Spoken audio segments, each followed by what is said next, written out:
অমলকান্তি আমার বন্ধু। স্কুলে আমরা একসঙ্গেই পড়তাম।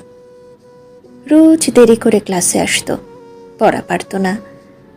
শব্দরূপ জিজ্ঞেস করলে এমন অবাক হয়ে জানলার দিকে তাকিয়ে থাকতো যে দেখে ভারী কষ্ট হতো আমাদের। আমরা কেউ মাস্টার হতে চেয়েছিলাম, কেউ ডাক্তার, কেউ উকিল। অমলকান্তি সেসব কিছু হতে চায়নি। সে রোদ্দুর হতে চেয়েছিল। ক্ষান্ত বর্ষণ কাক ডাকা বিকেলের সেই লাজুক রোদ্দুর, যা আমার জামরুলের পাতায় যা নাকি অল্প একটু হাসির মতন লেগে থাকে।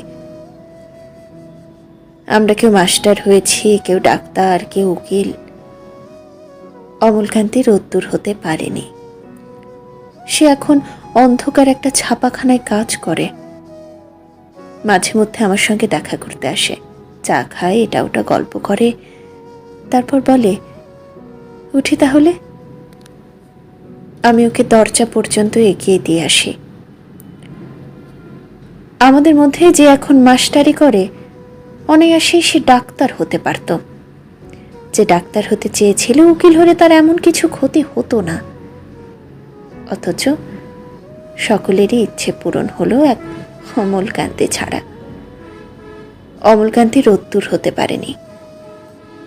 সেই অমলকান্তি রোদ্দুরের কথা ভাবতে ভাবতে ভাবতে ভাবতে যে একদিন রোদ্দুর হতে চেয়েছিল।